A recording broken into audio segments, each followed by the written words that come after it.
Hello' গাইছ, আজি আমি ভূটান চকীলৈ গৈ আছোঁ। আপোনালোকে দেখিবলৈ পাইছে যে কিমান ধুনীয়া পৰিৱেশ, চাৰিওফালে পাহাৰ। এতিয়া ভূটান চকীলৈ আমি নলবাৰীৰ পৰা গৈ আছোঁ বাছকা হৈ।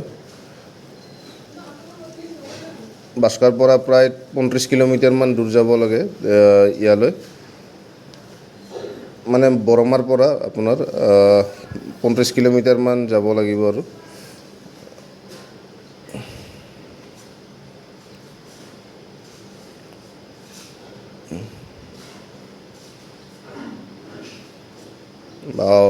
কিমান ধুনীয়া পৰিৱেশ। ইয়াতে হনুমান মন্দিৰ এটা আছে।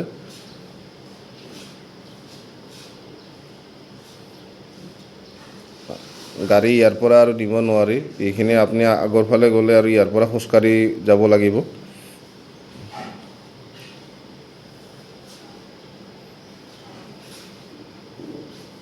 এইখিনি ৰাস্তা অলপ বেয়া আছে, কিবাকৈ গাড়ীটো অলপ আগলৈ নিব পাৰি, কিন্তু তাতকৈ আৰু আগত যাব নোৱাৰিম আৰু।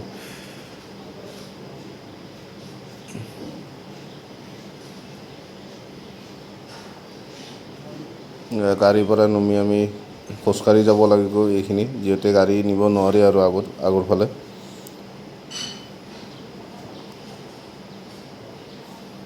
এয়া মই ভিডিঅ' ৰেকৰ্ডিং কৰি আছোঁ ঠাইখিনিত।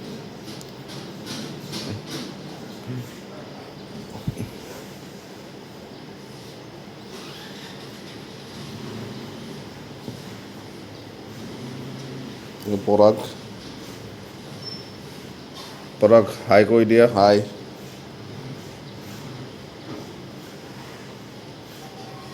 এইখিনি আৰু বহুত ভালেই লাগে জেগাখিনি। আপুনি ইয়াৰ পৰাই খোজকাঢ়ি আগলৈ যাব পাৰি।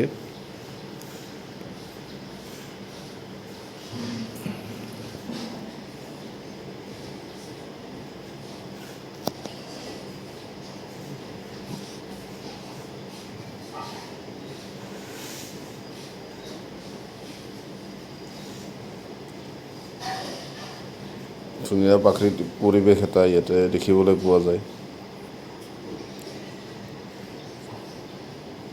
সকলোৱে ব্যস্ত সকলে ফটো উঠাত। সকলোৱে ব্যস্ত ফটো উঠিবলৈ। পৰাগ ছাৰ,